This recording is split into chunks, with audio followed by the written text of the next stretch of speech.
Hi, everyone, and welcome to El Camino People, the podcast. Today we have a live episode, and we were going to be talking, as you can see, I have all my gear, well, not all my gear, but most of my gear. We're going to be talking about how to choose the perfect backpack, how to choose the perfect sleeping bag for the Camino de Santiago with a couple of friends that are coming us today to join us. Hi, Quinton. Hi, Dan. How are you doing? Thank you for being here. Hello. Here we go. Hi, thanks for having us. So, what is with gear? I'm like, once we get into the Camino, it's one of the things that it's funny because I've been talking with both of you for the last week and couple, and every time we talk, we start talking about, the backpack. I found this new brand. I found this new that is super light. This new gear is super cool because that's this little thing. But when did everything begin for you guys? When we talk about gear, and it's one of the things that a lot of people need to realize that you don't need to buy everything on their first Camino. You don't need to spend €1,000 or dollars or whatever on your first time. When did you guys start, buying gear, and how was the first time that you get into that kind of craziness of buying new things? And I think you can start that if you want. Good question. I mean, I think it's always a little bit of a funny story. When I first did my first big trek, the Camino Frances, I actually hiked it in 2 pairs of jeans and a shitty decathlon bag. And Jeans. I hiked it in jeans. I had no idea what I was doing. And so by the time I finished, you got to kind of see the Camino fashion. You were able to kind of pick, okay, this will work, this will work, this won't work. Obviously the jeans weren't going to work. And so that's when I started going down into the rabbit hole. What about you, Q? I think it's kind of similar. I've hiked most of my life and I've run marathons, things like that. The more you do something, you start kind of tweaking what works for you. So I think and I wish I had my photo, like my first backpacking trip, I had a huge backpack, and then over the time it would get smaller and I would adjust certain things. So it's a constant tweaking and an adjustment. Was one of those old ones that were, all metal frame, and then you have to put the bag. No, I didn't do that, but I usually travel pretty light, but gear changes so fast. Last year it was internal frames. This year it's like no frames, and who knows next year. Yeah, probably it's one of the things that people don't realize, that gear for backpacking has evolved in the last, let's say, 25 years. We're going to see my first backpack, and that was when I was like 13, 14. And you can see a huge difference. But was there any big mistake? Probably, Dan, your biggest one was like hiking in jeans. That's one of the no-nos. I don't know why. Here in Spain, when I was a kid, my mom used to say that when you go for a hike on the mountain, it was good to hike in jeans. So I don't know if that's something that spread all across Europe. That was kind of like the hiking gear when we were younger. I guess it kind of. I was probably. I mean, I come from a city, so style is a thing. And so I didn't want to walk in like the zip off pants, the baggy type pants. And I figured, back in the day, all the cowboys were wearing big boots and jeans, and they would work hard in the field and ride their horses, and cotton was it was durable. So I figured I'd just hike in jeans, and it was fine, obviously, until the downpour came. But I dealt with it. It was okay. Yeah, we'll talk about gear and clothing in 2 weeks. But what about you, Q? Any big mistakes on your first days as a backpacker? I started, and I guess I still do, as a dirt poor backpacking, going around the world for a couple of years. I survived for a while playing guitar and busking, going around with my guitar and my backpack. So it was always the cheapest gear that I had. I would camp beside people that would have leftover food. So I didn't really think about the quality of my gear at that stage. But in terms of mistakes, there was one trip I did later in life down to Patagonia to trek around Torres del Paine, and I was just getting into photography, and I had a backpack full of, I think it was about 50, maybe 60 pounds, and I struggled every single day. It was just way too much. One thing is that we were talking, we have to remind a lot of people that when you go to the Camino, and today we are going to be talking about backpacks for the Camino. We all are, long distance hikers, but we're going to be talking about the correct gear for your Camino Santiago. And you have to remember that once you get to the Camino, you will see a lot of backpackers that they are used to longer trails, and this doesn't have to be the PCT or the year 11. But a lot of people, they have really cool gear because they use it through the year. So we need to make a difference. If you're a first-time pilgrim, that's the whole idea. That's the whole idea and the purpose of this episode, to at least, give you some tips of where to start and when you can go from there. And as you will see, all of us, we start with something cheaper, different, and we are growing as we know we give it use. So how do you remember your first backpack? My first backpack, I just went to the Decathlon and bought the cheap, I think 50-liter pack that it was like $40 or something. So there was already a Decathlon in your town at the time. Well, yeah, I actually bought it like 2 days before I went. It was close to Lourdes. Okay. I was traveling with a car at the time down there, and that's we out of the blue decided, oh, there's the Camino. Let's go and hike it. And so we parked the car, left everything in the car, and got the bag and quickly packed stuff and decided to go. Super unprepared, no idea. I have to say, it worked out. I've seen many of those, and it usually works out. That's the magic of, I don't know how, but people made it. What about you, Q? I think that's what I find is everybody just gets too big a backpack. I don't think the brand makes a huge difference, especially on something like the Camino. Yes, you can buy cheaper stuff, but I think anything bigger than a 40-liter is just way too big. And even that's kind of too big on the Camino in reality. What do you think about the 10% weight on the backpack rule that is in every forum and every Facebook group? There's always, you need to carry less than 10% of your weight. It's a guide.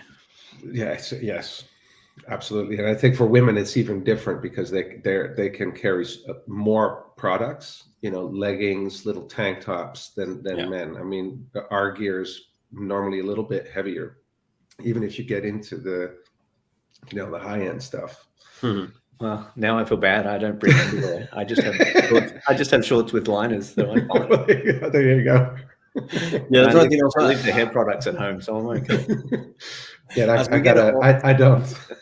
As we get older and we get wiser, I will say in the Camino, you start carrying less and less things. And it's not like we are, hike trash. It's just that you just get to do the Camino with the smallest amount of things, and just you realize that also, it's different. It's really important for people to know. It depends on the Camino, as you know, Daan, doing the Franchichena or doing the Via de la Plata, the gear or whatever, and also the time of the year that you have to carry. But let's go to that. I'm gonna bring my first backpack that I have here.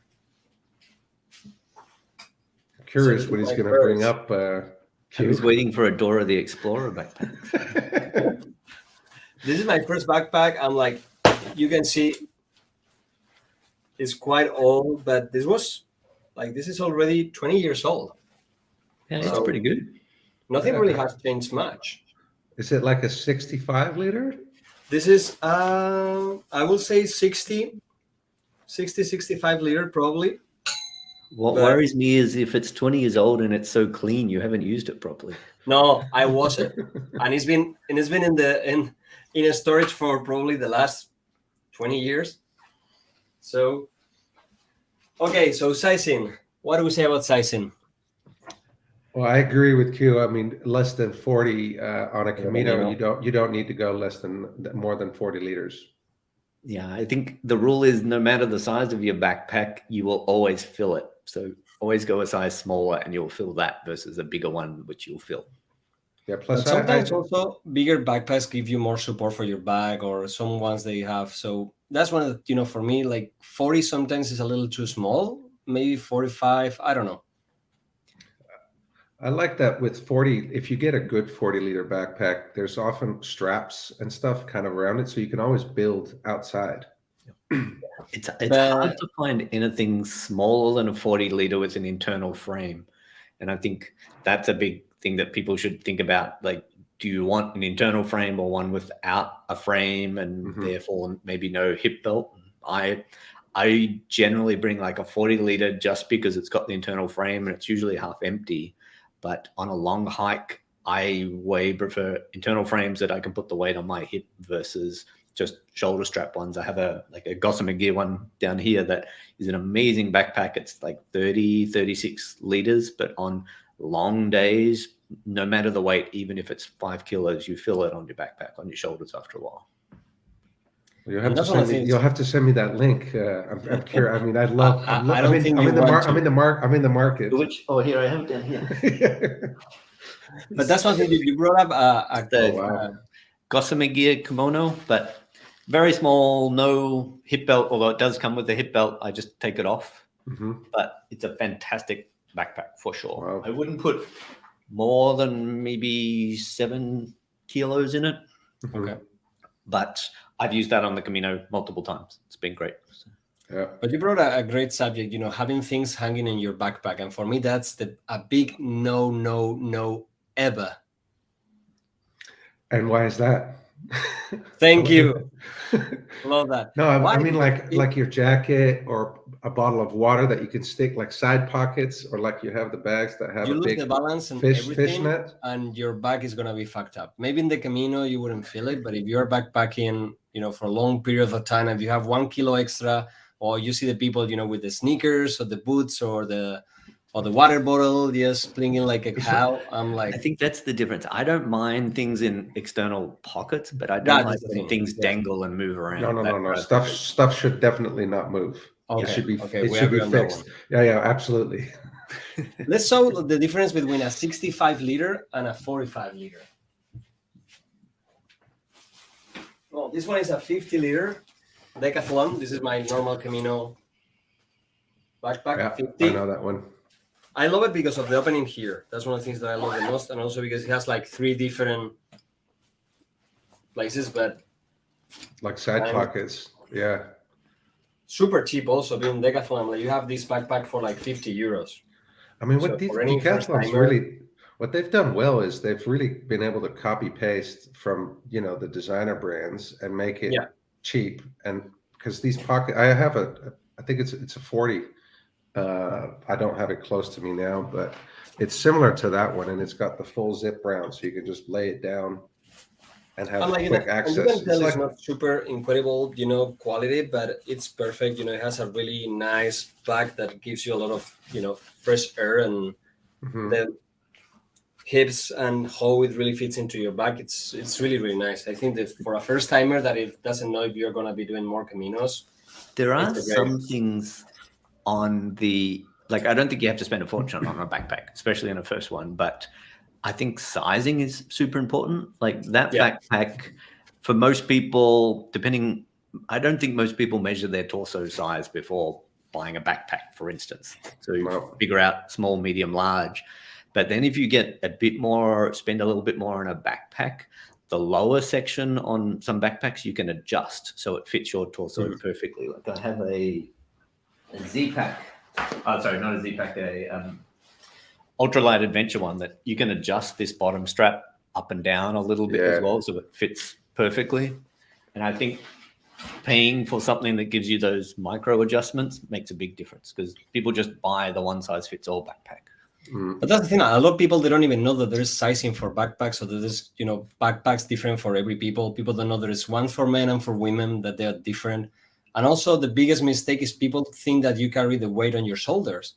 As you were pointing out at the beginning, the weight always needs to be in your waist, on your hips. Yeah, on the hips, and mostly up. Sometimes you see people walking, and especially what kills me is the straps from the shoulders. If those are loose and it's just kind of dangling, and when you see them walking down.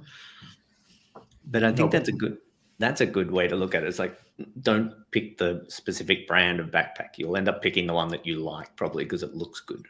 But learn how to measure torso size, learn how to set the load lifters, those top straps. I see people all the time with them flat versus a 45-degree angle. Just those little things, I think, make a huge difference. And I think for a lot of women, they don't realize that instead of the traditional J straps that you have, they make S straps that go down the side too. So when you're buying those, I would ask those sort of questions. And like if I was a woman, I would look for an S strap versus a J strap, just because it goes around the breast area. So. Yeah. But I think that's a great topic. I don't think, many stores, when you go to buy a backpack, if you go to REI or you go to Decathlon, probably not even people that they know how to measure one's torso for a backpack. I think some do. I would just ask. Yeah. And the way that I always do it at REI is I tell people, at least in REI, which is, if you're not familiar with America, it's a big outlet chain like Decathlon, but more outdoor equipment. There's always pictures of the people that work there somewhere near like the break room of hikes and things that they've done find the person that's doing a similar hike and then ask where that person is and ask them. That's a good tip. And also one of the things, is a lot of people, they don't even know how to fit the backpack. And that's one of the things that in most Caminos, my first day, I see people around and I am like, just lose it here. A lot of people, they carry the backpacks as it was like a school backpack, like all the way high, the weight here, or they carry super low with, you see, their bags. I don't know if you've seen that kind of stuff. All the time I see people that have hip belts and don't do them up. And have it here. Either that or just not connected at all. So all the weight is on their shoulders. Let me show you now a 65 plus 10. Wow, you actually own one. I think that would be the size of my tent. This is what this one is for. You can say the difference. Look of this bag. As you were saying, this is how you can that's put higher, lower, different. Just the sizing of this compared to the Decathlon is totally different. I'm like the weight also. This backpack probably is close to 2 kilos more than that. Wow. So, but this is like one that I will use for the GR. As you were saying, I will carry my tent, food for 3-4 days, the camping gas stove, everything. And this is Deuter, that one of the brands that I think is more really common to see in the Camino with Osprey. And they're kind of like the big, easy brands that when you are not a backpacker, you may know. And they have great gear, not super expensive, but you can find great stuff. Yeah, I just think for the Camino, you can get away with pretty well any backpack. Yeah. Keep it on the small side and get it fitted properly, and then you'll be fine. So. Absolutely. So what do we say at the 5 great questions to choose a backpack for the Camino? Which questions? So we ask, or going to the store, what, you're going your first time to the store, you're a first-year time pilgrim that is going to do the Frances, the whole Frances, and you don't know what to ask or what to get. Good question, actually. I would do size. You've probably figured that out beforehand already. 40 liter or less is what I would say for sure. I would definitely do torso length. Small, medium, large is best place to start for sure. And then I think the most important one after that is hip belt or no hip belt. For me, will you ever consider a no belt for a Camino? Yeah, I've taken that Camino one multiple times. It just depends because I usually travel for work, so I have a laptop and a camera as well. If I'm starting to add those things on, then I'll bring a hip belt. But for instance, the last one last year when you and I met in Santiago, I had the Camino one, and it was light and fast. So a lot of more weight, always put on a belt. Less weight, go with a belt. Anything over about 7-10 kilos, I would always have a belt. Have you ever gone lower than 6 or 7 kilos in the Camino? I knew you would ask that, so I wrote it down today. My average is about 5 kilos. So. 5 kilos. Yeah. Wow. Do you know your average? That's X water, right? Excluding your water. Yeah. Add 1 pound, 1 kilo for water, or 2 pounds, 1 kilo for water. I hope so. Yeah. But you don't need much. My rule is always one wash, one wear. Yeah. So. Yeah. I have 1 wash, 1 wear, 1 dry. There you go. So just to and be you have sure. the fancy one. You always have the shirt, the cool one. Come on. Yeah, I like to wear the Hawaiian shirts and jeans. And jeans. No, yes. We'll talk next week because that's also fascinating. The clothing, pilgrim clothing. I'm usually super basic, but we'll talk about that next week. One of the things that I also encourage people when they go to a store is try your backpack with weight. Don't be afraid of asking the guy in the store just to put some stuff in, put it on, walk a little bit around. Because sometimes I'm like, how are you going to try a backpack? I think people should really be aware of how you're also going to use whichever product actually that you use in the outdoors. Get familiar with it and think of how you might be walking around with it. I, for example, like to hike with poles, and I like to have a way to be able to strap it straight in and have both my hands free. If the pack doesn't have that, you're going to be dangling around with your poles, which is really annoying if you're walking for a month. Yeah, that's a good point. And it's a reason why I like on longer trips, I like a hip belt because I can put my phone and wallet and a few other bits and pieces like that in there versus reaching around. So. Yeah. That's one of the things that we can talk about today, all the different kinds of backpacks. We see mostly people from in France we see those backpacks that they carry like in a trolley, and they are like attached to their hip, and they carry behind with like a little tire. And also we see a lot of people going now, as you were saying, the we call the Fanny Pack, no? But for me, that's, for example, I hate them. Anything that is on my front, it's totally uncomfortable. Yeah, I can't do it either. Agree. But also, I've been seeing people with this, front backpacks here that they have all the gear more like a tactical backpack. I've seen those also, but for the summer, for me, probably it's too hot. I like I don't know. The Camino one does a really good job. If you can see on the actual Like straps a pocket? itself, it's got pockets, so I can put my phone in there and sunglasses on the other side, maybe lip balm. Then I don't need a hip belt. Yeah, that's nice. That's perfect. Because, that's what I like of my running, vest, that you can put the water here. And right now you have little add-ons that you can put to any backpack, as you were saying, Dan, to put some things on the sides of the water. And that brought me to another big question in my case. Water bottle, canteen, plastic, whatever cheap soda bottle that you get from the first day on the Camino, camelback. What do you guys like? Good question as well. I carry like a plastic bottle, plastic, or it could be, sometimes you have the non-type plastic ones that you can that you can refill. I mean, to kind of build a bridge back to what I think is also important for a pack is often backpacks have the two side things to put your water. Now the newer ones have ones that you can basically grab without taking your pack off, because the most annoying thing is, I mean, I don't like to have a camelback because I don't like the taste of the plastic and carrying it around in the backpack. And sometimes I work while I hike as well, so I don't want my laptop to be in the same compartment as the water. But having to take the pack off and take a sip is really annoying. And so it's nice to be able to grab it as you go. Yeah, a lot of the new ones have slightly angled pockets on the side to make it easier. So. Yeah. I will generally hike with a camelback because it forces me to sip all the time. If I have a bottle, I don't remember to drink as much. But on longer through hikes like the AT or something like that, I will just pick up a smart water bottle because the filter fits on top of it, and I know I only have to carry a liter of water at a time. If I can dunk it in a stream, then I'll bring a bottle. Yeah. And those are great. There is such a great also right now, as we were talking about backpack brands and gear. In the water bottle wall, there is a huge also brand and, sizing, also the weight and everything. For me, I have a super light one that I like to go for small hikes. But for me, I'm like you. I like my camelback because that helps me to be hydrated all the time.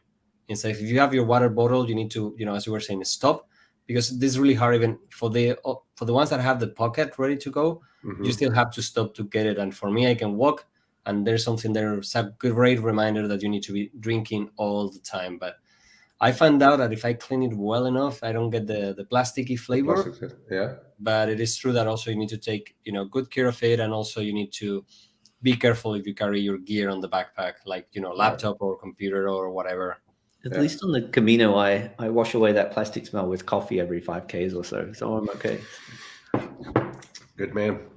You can always put beer on your camelback, and one of beer, one of beer here, one of water. Like when I'm running, I have one with mineral salts and one with just water here. So just to go mixing, I will do that one for my Camino. Not that it matters on the Camino, but if you do bring a camelback on like higher altitude or elevation places, I've had the tube on the camelback frozen up in like the Himalayas sometimes, and that's kind of a problem. So here they said that they bought a chest pack recently ahead of heading back to the Camino. I think I could do Fanny waist pack, and we agree with that one. Yeah. Through hiking here, like the long trails, the Fanny Packs recently have made a big comeback, but not for me. In the States. Yeah, I've seen them they combine it, but they don't put it in the front. They often keep it on the back and have the backpack also kind of leverage against it to hold more weight up. If you're doing a belt without the hip belt. Ooh, this looks interesting. Could you, Karen, could you send that link in the chat? Because I'm looking for a 36. We need to do. I think I'm gonna start. One of my projects that I don't have time right now is to create an Amazon, packing list for a pilgrim. Because at the end, there's so many things that, as you say, it's so great that someone tells you something that works. Because the market is so huge. There is so many people talking about gear. Also, there's so many backpackers, and the Camino is different, as we were saying, as a backpacking doing the PCT or any other hike, but it's also a big difference. Also, one of the things that I like to show is a normal day backpack that I have. For example, this is a normal day, as you were saying, Q. This is a ski backpack. Yeah. It has a place here for your drinking so it doesn't get frozen, so you can keep it here. Yeah, that's good. Yeah. But as you see, this is nothing. I'm like, I will never use anything like this for the Camino, even for a one-day hike. I would use that. That's yeah, fine. same. One day? Same. Really? Yeah. I like this one. I mean, it depends where you're hiking and when with the weather, but and it depends on distance too, because some people do the Camino, say 10, 15 Ks a day. Others do it 40 Ks a day. Mm-hmm. It really depends on how you walk it. But for me, this is one of my top backpacks ever. It's a camelback. It's for biking, hiking, mostly for biking. It has you can see here, like a plastic, super breathable. And so people can see you coming. So. Also, I am a color freak. I like it. Yeah, thank you. People here in Europe, they're all dark colors. And also unless you're from the Nordic states, then I guarantee I know if you're Swedish or Norway because you have the brightest gear. But again, really in this backpack, probably you can only put like, what? Your jacket, sandwich, and some snacks. Nothing more than that. So for a day trip, perfect. For more than that, nothing much. So here I have a question for you that always surprises people. Rain cover or no rain cover for your backpack? No rain cover. Why? Because I every pack that I use, I have I forget what the plastic name is, but it's a very tough, super light. Yeah, kind of like a fiber DCF. Yeah, I stick that in there, and then I have little dry bags to kind of compartmentalize stuff. And so if the pack gets wet, it's going to get wet because the rain cover, if it rains, the cover's not gonna, it's not going to do it. It's not going to do anything. That's my big thing is like, I'll use it. I think I have it here actually. So Nylofoam, I think it might be called. Cuban fiber DCF bag. I put that inside, and then I don't have to worry about stopping and putting a pack cover on, taking it off, doing all those things. It's always dry inside there. Yeah. But you know what? I realized that those bags usually they're like noisy for the Camino. So I have like a cloth, the ones that I use when traveling to put all my clothing and everything. But sometimes and the whole thing now with the rain covers, like all the backpacks have one. I'm like, even my small bag has all of them. In the old days, we used to buy it. And you can see, oh, you're gonna love the color. But in the old days, we used to buy this, and it was like 10, 15 euros, and you have to buy an extra one because the backpacks didn't have one. I just don't like stopping, putting them on, then it's going to rain, take it off. And I tend to use them for airport. So but then switch it around. And so everything is kind of more neat. That's a good idea. Yeah. You know what? It protects the straps. Great for the Camino. When you start walking in the morning, like when it's dark, they are usually, kind of like a little reflectant. So if cars come in, they can really see the backpacking. If you have a normal backpack, and I don't see many pilgrims right now that they care about the whole, reflection. We should all have like a light in the backpack, a red light that's mandatory in Spain for bikes and for any vehicle, or something that is reflecting just in case, because people don't remember. Like, there's been a couple times that there's been accidents with cars in the Camino because they don't see the pilgrim. Yep. Yeah, I can imagine. So just a small red light on your back or something that reflects, and good reason to have a small backpack. You can run faster. I don't think you can still run faster than the car. You can try for sure. So sleeping bags, that's the other big, I think, gear of the Camino de Santiago. We'll talk. How many sleeping bags do you guys have? I have 2. I have about 5. So I've got a cocoon like a what is it made of? It's not cotton. It's like what is it? Synthetic silk. Yes, it's like a silk thing. Super light. Yours and is smaller. Always nicer and you can even use it as a liner as well in a normal sleeping bag. But if in the hot nights, I use this. Cocoon, what is the weight of that? Like 300 grams, something like that? No, this is like maybe 100 grams, 150 grams. Yeah, this is super cheap. And that's one of the things that you get, when you get, more, I will guess, let's say, professional on hiking, that's when you start counting the grams and these little things that they're going to be a little more expensive, but also they're worth, the weight, and also they're going to last forever. That's where I think it is worth spending a little bit more on a really good sleeping bag, because just the size of a sleeping bag, sometimes if you buy a cheaper one, fills up half your backpack. So if you can get a really small one, like I love a company called Enlighten Equipment. Yes. I'll put the link in there, but they are amazing synthetic sleeping bags, incredibly, incredibly light. And I actually use a quilt, not a sleeping bag, because it saves me a little bit of size and weight. They're amazing. But I promise I will put all the links for all the gear that we are talking on the notes of the program, so you guys can go and check it out. And if you decide yes, you can ask Dan or Q for it. So Quinton, just a quick, I heard you say synthetic. Why did you end up choosing synthetic over down? Because that could be a whole podcast on its own, I think. Yeah. I think the short answer is, if you have to wash down, you need special fabrics, like detergent. Synthetic, you can just wash it with warm water. Yeah, I'm synthetic as well. I have a Thermarest Space Cowboy. Yep. It goes much smaller, but I have, because I'm not using it, I keep it in the big bag so it doesn't get dirty and get pungy and stuff. But super light as well.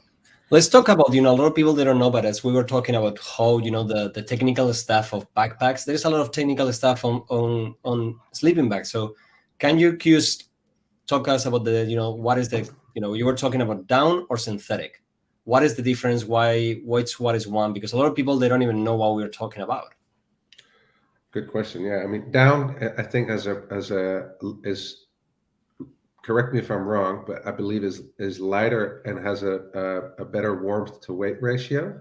It does change pretty quickly over time. Like down compresses very quickly as well. Doesn't bounce back as well unless you clean it. Like most of us don't clean it, and down is getting more technical, I guess, but the feathers in the down attract like the fat molecules and like the sweat, so they start to get kind of heavier and start clumping, which is when you need to wash it properly. Whereas and I remember in the old days, my first backpack was, my first sleeping bag was down, and they used to say that you have to wash it with a tennis ball, so everything got more around, and just hanging it up and getting all the feathers back to their place at the end. It was such a hassle.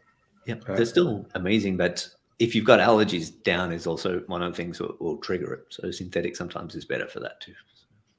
And also price-wise, they're going to be triple or 4 times anything, but also the weight is much, much, much less than that. Plus, what I think what also might be important for maybe the conscious consumer is, how is the down produced? True. Yeah. That's also another podcast where that's also another podcast. Backpacking comes from. There's a bunch of good brands out there, and yes, you can spend an absolute fortune. Like Enlightened Equipment, I think they run about $300 for the average fill, so not cheap for sure. Really, really, really good quality. But there's a Marmot Nano Wave, which I think is about $80. You can get that on different temperature ratings as well, and I think they are really, really good value for money.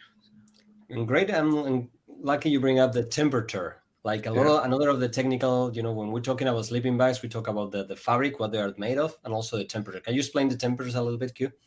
Yeah, usually backpacks have a rating from a comfort rating to a survival rating, and very often brands will promote the survival rating, which basically means you're not going to die, but you'll probably freeze at night. So I would look more for the comfort ratings, and it usually just goes into where you're going, which is why I have like 4 or 5 different sleeping bags. I think on the Camino, you could get away with and again, personal preference, depends on how you sleep, but you could get away with like a 10-degree sleeping bag Celsius. So it's never going to get freezing. I've got a theory. Sorry, go ahead then. Yeah, this is a really interesting topic, because the temperature part, because some people will, you can do the 10-degree. It might be a little bit heavier. It could be a bit more expensive, but you could also go for a 15 and then layer up, in the sleeping bag. That's exactly what I was going to say. I think it's better to there you go. Get a lighter sleeping bag and buy a pair of thermals or something like that. It will pack smaller. But a good lesson that I learned one time, especially if you're carrying like a Nalgene bottle or a smart water bottle, fill it up with warm water, not boiling, before you go to bed. Put it in the bottom of your sleeping bag, and it's like having a hot water bottle every night. Something that I was taught when I was starting backpacking, in the Pyrenees, is that the sleeping bag, what will do, will keep your heat inside the bag. So it's not gonna heat you, it's not gonna give you any, extra heat. But a lot of people, they think that putting a lot of layers on you, it's better. And what I was taught is that in the sleeping bag, you should be carrying the less layers are possible. So your skin is closest to a sleeping bag, so the heat goes back and forth. I don't know if you guys heard anything like this on your... No, I haven't heard of that before. But I like to sleep with a bit of clothing on if I'm in a synthetic sleeping bag, because it just feels a little bit too plasticky. Which is a really good point. Do you know the difference, or are you familiar with sleeping bags versus quilts? Yes. So if folks that are listening aren't, a sleeping bag is like, it'll wrap you around like a burrito, like a mummy. But a quilt usually just has like the top layer and then straps that you strap to like a sleeping pad. So effectively it doesn't have the bottom.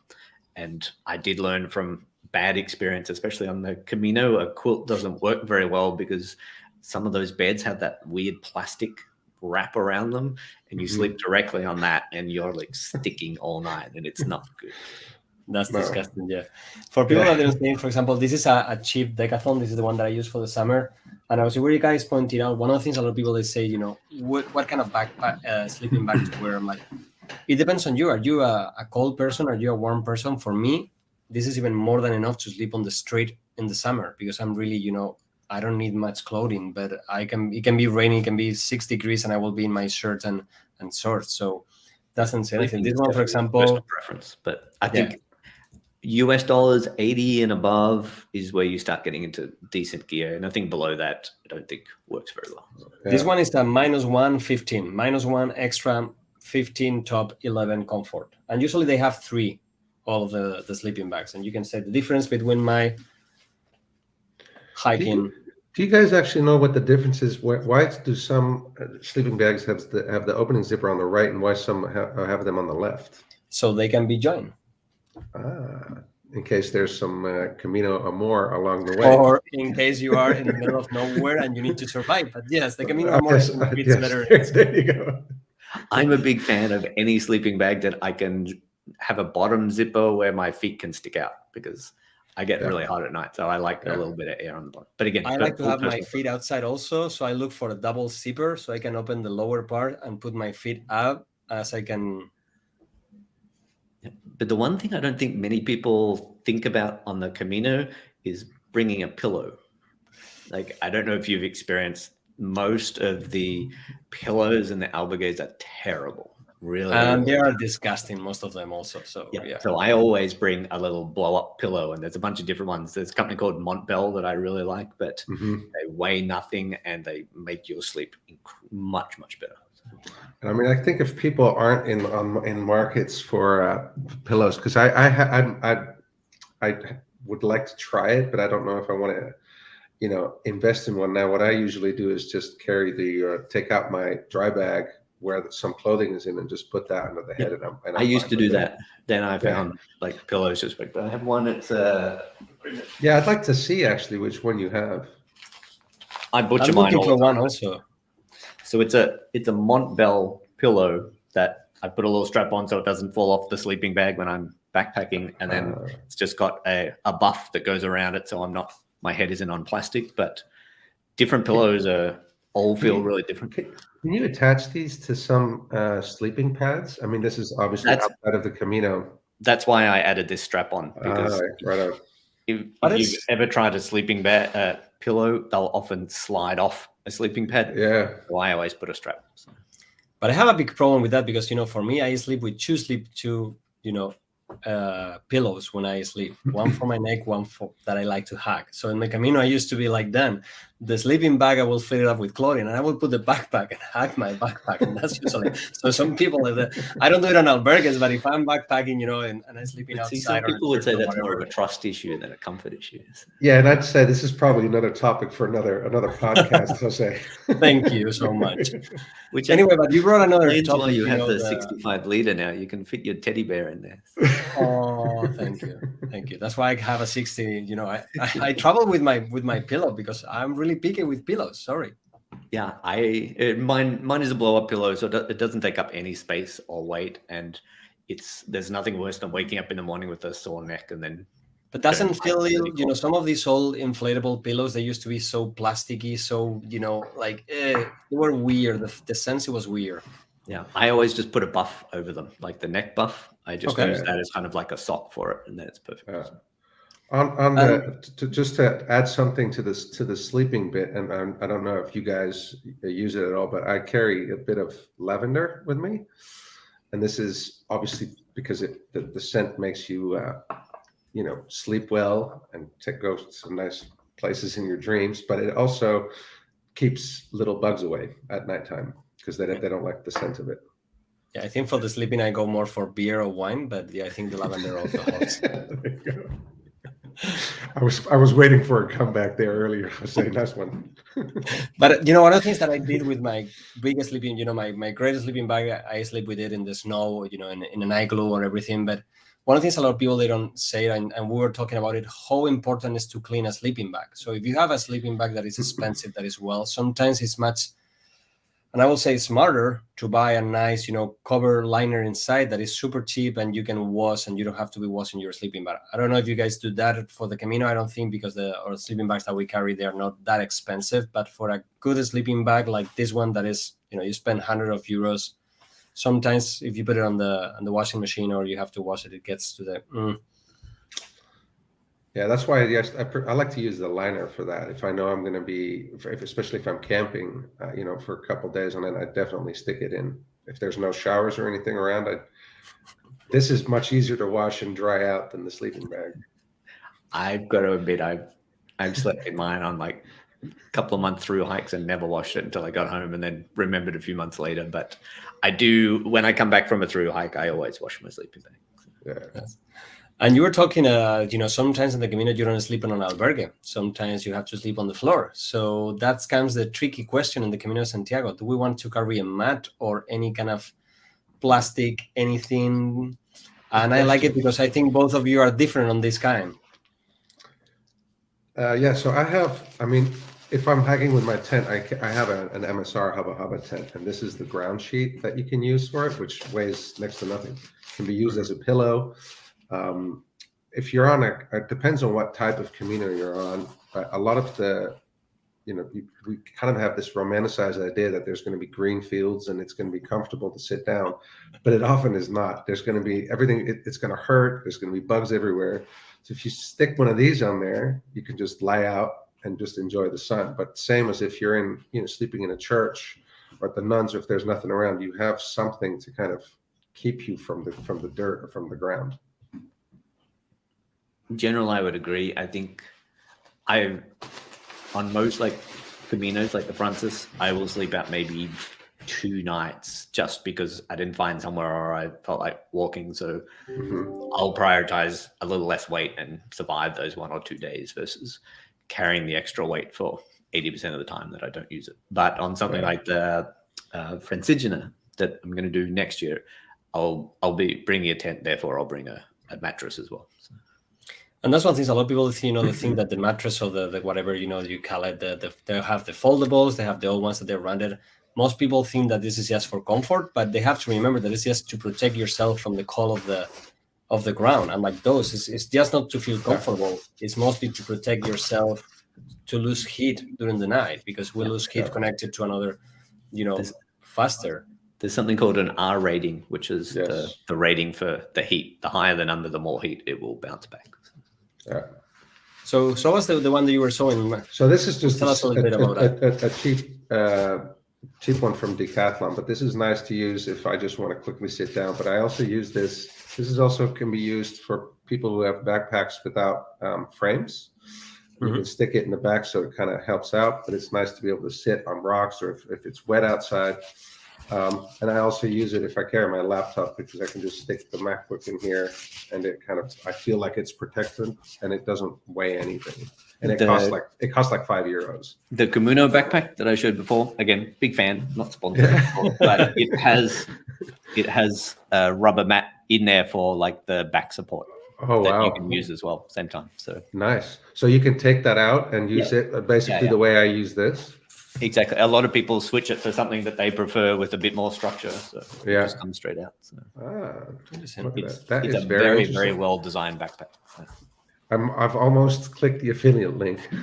That's one of the things I was going to say. For any, brand owners or brand representatives, we are, the three of us, more than welcome to receive free gear, free stuff. We will try it. We're always looking for any gear that is great. So what other, in the Camino, we can start talking about little things. There's always that little thing that you always carry that most people don't do. They can be your first aid kit, your knife. What other things you guys carry on your backpack that they're kind of like strange for others, but is that your thing? This is a black roll mini. So this you can basically use. This weighs like 10 grams, but it's super strong. After a day's walking, I like to rub my feet and just roll it while I have a beer or whatever. And it basically stretches everything out so you don't have any problems, because the worst thing that can happen is, if you're hiking and there's an injury, it's going to affect your hike. And I like to prevent. I mean, these are things that I've learned, obviously, from along the way. This is not something I took with me. Yeah, those are always a good idea. Yeah. There you go. I have almost the exact same one, just a little smaller. It's not even one for like real. This is a dog toy. I got it in a $1 store, but it works. It's perfect. You can put it on your back. You can put it on your feet. As you were saying, when you were having a beer just for your fascia, it's amazing, and it's. Yeah, they are really good. I think for me, depends on the type of hike. If I'm doing something that I need a inflatable mattress at night, I have this tiny little Thermarest compressor that's like maybe that big. If I had it beside me, I'd show you now, but it's tiny. It weighs next to nothing. And I plug it in and it blows up my mattress at night. It's a total luxury, but if you've ever gone through hiking, that is total luxury. I've seen the ones that they inflate by themselves, but they don't really work. That I try them. This is a tiny little compressor, and if you've been hiking like 10 hours a day through the backcountry, there is nothing worse, especially at altitude, trying to blow up a mattress. It gives me a headache every single time. Quinton, while we're on that topic, because I'm super curious, I have I forget the brand, but it's one where you just stick on the sleeping pad and you just blow 3 times and it fills up, and it's got like the little holes, kind of similar to this. Okay. Why would someone take a mat like that you put air in versus a big one like this? Because you see these on the PCT tracks. A lot of people just carry one of these that you can just throw out. Yeah, I prefer an inflatable mattress just because I sleep on my side and I get a sore hip if I just use the other one. So it's primarily a comfort thing. So. Yeah. I will say the same. I have the same one that you were mentioning, and I have the inflatable one. The only problem with those is that sometimes if you're not tricky, they can blow out, and you ended up having a big piece of plastic that you have to carry, and that's when. Depends where I'm going, I can take one or the other. It also comes down to when and where you're hiking, like going through the Sierras, for instance. I need a higher R rating to keep the warmth in. Yeah. And I think also noise could be a thing. I mean, my plastic, the one, I forgot what it's called. It's tiny. It's got a good R rating, but it's quite loud, which I find annoying. That was always the problem with some of the Thermarest ones, especially I think it's Nano Weave or something like that. It had a reflective layer inside the middle, but effectively it was like crinkling plastic bags. They've at least somewhat mitigated that now with some of the new ones, but it's still a bit there. But I posted the micro pump in as well if people want to use that. But you just posted on our private one, but I will make sure that I will put that one in. Sorry, I've been posting them all in the private. in the links. Don't worry. You were mentioning also the noise. One of the things that I realized a lot of people complain in the Camino is the plastic bags. Do you guys use any kind of bags, for me right now, I use those clothing bags to just put everything in, so I don't have to be pulling all the gear from my backpack. I have one with all my clothing, another one with my, USBs, plugs, whatever, stuff like that. Do you have anything like that, or you still with the cheap plastic bags that make noise in the morning? And No, I've got dry bags, but the dry bags, even I think whether people have plastic bags or dry bags, I think the discussion should be kind of, what are the ethics in a 36 room, Camino 36 etiquette. bed, the Camino etiquette. If you know you're going to get up at 4, perhaps you could already have everything packed. So when you wake up, all you could do is throw your sleeping bag over your shoulder, grab your pack, go outside and deal with it in the common room instead That's of what waking up I don't understand 35 other people. But I think that comes from people that we've been backpacking, and you go to high altitude, and always everybody, when you go to bed, you have your gear and everything ready for the next day. I'm like, even your breakfast ready. So I think you already created a next episode, Camino etiquette. We will have to talk, and that will be for the next one. But please just carry your stuff out into the common room. Don't do it in the sleeping area. Yeah. And another big question, light. Headlights, headlamp, all stuff. What do you guys use? I've got a headlight. I forget the brand. I find it nice to use to be able, whether you start early, arrive late, or you need a flashlight or something for anything, because I don't like to be able to, I don't want to empty my phone battery. Yep, same. I have a headlamp, but I usually just carry it in my hand. So. And same, a lot of people, they think, and right now, in the old days, I used to be super fancy with that. I used to have the pelt that used to be super expensive. You have to change the bulb every other day. Right now, the last one I bought was in Decathlon. It's a USB, it's LED. It has like a setting for like a red light. It has like an alarm set, and it's super easy to use. You can use it in any situation, and super light, and you don't have to carry anything. So for me, that's perfect. Yeah, I always get the USB charge ones. So. Yeah, I need to up my headlight game to the other one, because I carry. I mean, building the bridge from the USB charger. What do you guys use for charging stuff? Do you carry like a power bank? I do, yes. I have mine. I forget the brand of it. Give me 1 second.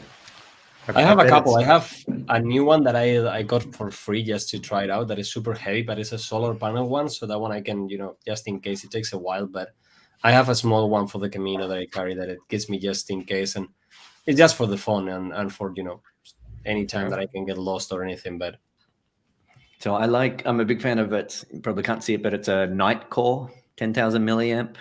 It's that's good. Not the cheapest again, but super light. Super light. No, that's what it looked like. Yep. And it's the same brand that I use for my headlamp, which is night core as well. So, oh, nice. And that's really, really light. So. I'm getting inspired for a little Amazon shopping spree right after this chat. Christmas is coming. Don't worry. No. When is your birthday? Then we'll point it out. It's in December, so I got a ways to go. Okay. It does make a difference if you're trying to shave off weight, but the lighter you go, the more expensive things get, obviously, which you don't always need on the Camino. I think people just generally overpack on the Camino, so you don't have to shave off grams. Wow. The if of the Camino. Yeah, the what ifs. What if? Yeah, and I think, the last years, question, as they say. And some people may think that's a little weird for the Camino, and some people may think that it's an extra stuff that we shouldn't put. Is like safety. One of the things that I always carry with me is one of those plastic mats, to protect you just in case you get lost, or some extra, bars, protein bars or whatever, just in case. Do you guys carry anything of that, a small safety kit or nothing? I have basically two things. I always have a pocket knife on me. That's just in any case, if there's any dogs or anything running around, and plus I hike with sticks. Or wolf. Or wolves. There are wolves in the Camino. Don't worry, not on the Frances, but on the Via de la Plata, there definitely are. No, I like to have the little Aquarius tablets. They're kind of like Gatorade tablets. So if you miscalculate, or you run into the wall, you can always just drop one of those in your waters and get pretty much basically every mineral and vitamin you need in one go. And it's super light to carry around. Yeah, I think on the Camino I don't. It's just you're always a couple of kilometers away from a town, so it's no problem. I'll carry a small knife. It's a Spidero, like super small, like the smallest knife you can get, I think. But that's legal. But that's usually for rabid salami, not rabid dogs. But that's one thing, I think for the Camino, you're right. But for the first 2 stages of the Roncesvalles and Jan, there's people that get lost and there's people that they get. And so, carrying this kind of stuff, it's 50 grams, 100 grams. It's not that extra. And you never know. Also, sometimes not for you, but for others, sometimes I have to give it away. And, it's like the salami. You have to share the food with someone. You have to share the compete with anyone over there, and it's always, that extra, that taking care of the other pilgrims. But I think that will be part of the Camino etiquette, no? That will be your next episode soon. I'll share my blister kit, but maybe not my salami. So. Yeah, they're not coming near the chorizos. Anyway, guys, I hope that for everyone, we've been a little helpful, that you have a list, or at least we brought some light into this. Great. I'm like, it's a topic that we can be talking just about backpacks for days. There's so many, there's other, just go research, but don't research too much. There's too much information. I think this is like the Camino. Sometimes if you start looking online, you're going to find that there is people cheering for anyone. Some of them even paid by the brand or not. So go, you can ask any one of us here, ask people that have walked the Camino, go them, try them out, ask in the store all the questions that we gave you, and you will probably make the right choice. And if not, there's always, after the Camino, get another one. And you can end up like us with 10 backpacks. I think if there's just one piece of advice, get it sized properly. Go into a store, get someone to size it for you properly, and then that will make a world of difference. So. Yeah, and if they don't size you, yes, run away from the store. If they just want to sell you the backpack right away, yeah. It's no good. No good. Anyway, guys, thank you so much. I hope that we see each other soon, hiking, backpacking, and going somewhere. And I invite everyone to join us on the next week. In 2 weeks, we will be talking about foot gear and clothing. And I hope that we can see each other and talk about that Camino etiquette soon. Sounds good. Thanks for having us on, Jose. Always a pleasure. For that Camino etiquette, I've got some good stories for that one. Yeah, I'm curious. that's kind of like interesting, because there's so much stuff about that I think, and I think this is the open forums that people need to listen. And the Camino, there's so many tales, there's so many real stories, there's so many. But as the Camino gets more populated, people need to know that there is. And backpacking, usually you don't need to talk about that, because all backpackers, they kind of know the stuff. You go to the PCT, you go to the ER, usually people there, they already know. But sometimes there's few people, and the Camino, you have that kind of encounters that then, absolutely, like you were saying, no, waking up at 5 a.m. and hearing the alarm for someone else and the noise and everything. Or coming in at 3 a.m. drunk and not caring and switching on lights and that kind of thing. Or yelling at the window, so someone have to go and have to climb up the window because people are wasted. Yeah, that kind of story. That kind of stuff. See, now I miss the Camino. The good old Camino. Anyway, thank you so much for everyone listening to us, for having a great time with us. And, remember, we are here for anything you need. The whole idea is that to encourage people to go to the Camino and to make the Camino for everyone, because the Camino is for everyone. But if you have any questions, feel free to, contact us in the Camino, subscribe, give us some likes. We never ask for likes and stuff, but sometimes it's good. And it gets, it doesn't help us, but it helps all the algorithms to get to more people and to discover the Camino. Thank you, Quinton. Thank you, Dan. Buen Camino. Ultra. Camino. Ciao. Hasta luego. Bye.